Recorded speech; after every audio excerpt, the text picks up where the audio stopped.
नमस्कार, स्वागत है आप सभी का। मैं हूं सत्येंद्र शर्मा। भाषा की लड़ाई ने 20 साल बाद दो भाइयों को एक साथ लाकर खड़ा कर दिया है। महाराष्ट्र में हिंदी के विरोध के नाम पर ठाकरे भाई एकजुट नजर आ रहे हैं और अब मराठी भाषा के सम्मान में राज ठाकरे और उद्धव ठाकरे कंधे से कंधा मिलाते हुए चल रहे हैं, एक सुर में आवाज बुलंद कर रहे हैं। ऐसे में महाराष्ट्र की राजनीति पर भाषा विवाद की ओर बढ़ चली है। ये वही राज्य है जहां हिंदी फिल्मों के नाम पर राज्य का जीडीपी टिका हुआ है और अब हिंदी को लेकर राजनीति शुरू हो गई है। मराठी भाषा को लेकर ठाकरे परिवार राज्य में सत्ता पर काबिज होने के सुनहरे सपने देख रही है। बता दें, महाराष्ट्र में 3 साल पहले शिवसेना ऐसी बिखरी कि उद्धव ठाकरे अपनी पार्टी का मराठी वोट संभाल नहीं पाए। उनके चचेरे भाई राज ठाकरे का सियासी गणित भी शून्य पर अटका नजर आ रहा है।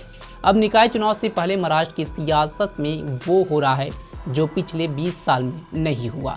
दोनों भाई साथ आ रहे हैं। आगामी 5 जुलाई को हिंदी के खिलाफ दोनों एक साथ मोर्चा खोलेंगे। ठाकरे भाइयों के इस ऐलान ने सियासी गहमागहमी बढ़ा दी है।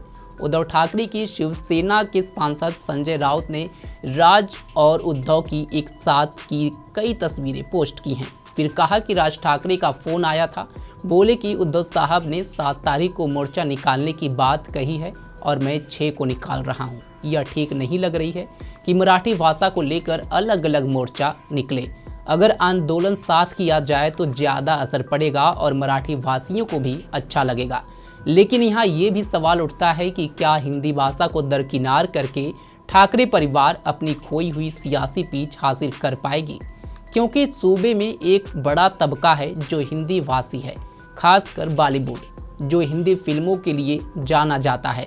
ऐसे में क्या ठाकरे परिवार अब हिंदी फिल्मों का विरोध करेगा? शायद ही नहीं, क्योंकि राज्य की जीडीपी का एक बड़ा हिस्सा हिंदी फिल्मों के जरिए ही आता है। ऐसे में सिर्फ राजनीति में ठाकरे परिवार अपने अस्तित्व की लड़ाई के लिए भाषा विवाद को हवा देने में लगा हुआ है। शिवसेना उद्धव गुट के नेता संजय राउत ने कहा कि इसके बाद मैंने उद्धव ठाकरे से बात की। उनका कहना था कि बात तो सही है। फिर तय हुआ कि दोनों अब 5 तारीख को एक साथ मोर्चा और आंदोलन करेंगे। हालांकि जो 10 बजे का समय रखा गया है वह ठीक नहीं है। हम दोनों से बातचीत करेंगे। मोर्चा अब कहां और कैसे करना है इसके बारे में जल्द ही बताएंगे। संजय राउत के इस ऐलान पर एमएनएस ने भी अपनी मुहर लगा दी है। गैर मराठी वासियों के लिए हिंदी में बात करने से मना करके अंग्रेजी में कहा कि मातृभाषा मराठी को बचाने के लिए ठाकरे भाई साथ आ रहे हैं। याद रहे, ये सिर्फ मोर्चे के लिए है। ऐसे में गठबंधन को लेकर सस्पेंस बरकरार है। एमएनएस तो मोर्चे में शामिल होने का आमंत्रण बीजेपी और एकनाथ शिंदे की शिवसेना को भी भेज रही है। राज ठाकरे की महाराष्ट्र नवनिर्माण सेना के नेता संदीप देशपांडे ने कहा कि राज ठाकरे ने फोन करके कहा था कि मराठी भाषा के मुद्दे पर अलग अलग नहीं दिखना चाहिए, इसलिए हमने 5 तारीख निर्धारित की है। इस मोर्चे में दोनों साथ में शामिल होंगे। उन्होंने आगे कहा कि हम महाराष्ट्र की अन्य पार्टियों से भी बात करेंगे और उन्हें एक साथ लाने की कोशिश करेंगे। बीजेपी एकनाथ शिंदे को भी इस मोर्चे में बुलाया जाएगा। हम सभी मराठी मानुष से अपील कर रहे हैं। हिंदी के खिलाफ संयुक्त मोर्चे के ऐलान पर सत्ता पक्ष के नेताओं ने उद्धव ठाकरे को घेरना शुरू कर दिया है। महाराष्ट्र में सरकार में मंत्री उदय सामंत कह रहे हैं कि उद्धव ठाकरे ने ही जनवरी 2022 में बतौर मुख्यमंत्री राष्ट्रीय शिक्षा नीति के तहत हिंदी को अनिवार्य करने के प्रस्ताव को मंजूरी दी थी, फिर अब विरोध क्यों कर रहे हैं। उन्होंने ये भी कहा कि राज और उद्धव अगर किसी मोर्चे में साथ आ रहे हैं तो इसका मतलब ये थोड़े ही है कि इनकी युति हो रही है। एकनाथ शिंदे गुट के नेता उदय सामंत ने कहा कि जनवरी में 2022 में उद्धव ठाकरे जब मुख्यमंत्री थे तब डॉक्टर रघुनाथ माशेलकर समिति ने 1ली से 12वीं की कक्षा तक हिंदी को अनिवार्य रूप से पढ़ाने का सिफारिश की थी।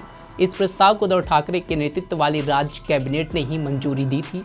तो अब उद्धव क्यों विरोध कर रहे हैं? जिन लोगों ने हिंदी को अनिवार्य किया वही आज विरोध कर रहे हैं। निकाय चुनाव से पहले ठाकरे के साथ बीजेपी के मुद्दे उठाने पर मैच फिक्सिंग के आरोप लगे थे। अब बीजेपी राज ठाकरे को भी याद दिला रही है कि हिंदी को अनिवार्य करने की मंजूरी 3 साल पहले उद्धव ठाकरे ने ही दी थी और इसमें कांग्रेस एनसीपी का साथ मिला था। हालांकि भाई भाई की नज़दीकियों पर बीजेपी फिलहाल नो कमेंट बोल रही है। बहरहाल ठाकरे भाइयों की नजदीकी के पारिवारिक नहीं राजनीतिक मायने ज्यादा स्पष्ट है। महाराष्ट्र की सियासत में ठाकरे परिवार का दबदबा कम होता जा रहा है जब से एकनाथ शिंदे ने उद्धव से शिवसेना छीनी है। उद्धव का मराठी वोट बिखरता दिख रहा है। एमएनएस की ताकत भी धीरे धीरे कम होती हुई जा रही है। राज ठाकरे मुद्दों से भटकते नजर आए, चुनाव में तो खाता भी नहीं खोल पाए। ऐसे में महाराष्ट्र के आगामी निकाय चुनाव से पहले ठाकरे ब्रांड को मजबूत करने का ये मौका दोनों ही नहीं छोड़ना चाहते हैं। अब ऐसे में सवाल उठता है कि क्या भाषा की लड़ाई करके ये अपने सियासी मंसूबों में कामयाब हो सकेंगे? ये तो आने वाला समय ही बताएगा। फिलहाल अभी के लिए बस इतना ही। तमाम खबरों के लिए जुड़े रहें हमारे साथ और देखते रहें पंजाब केसरी.com। धन्यवाद।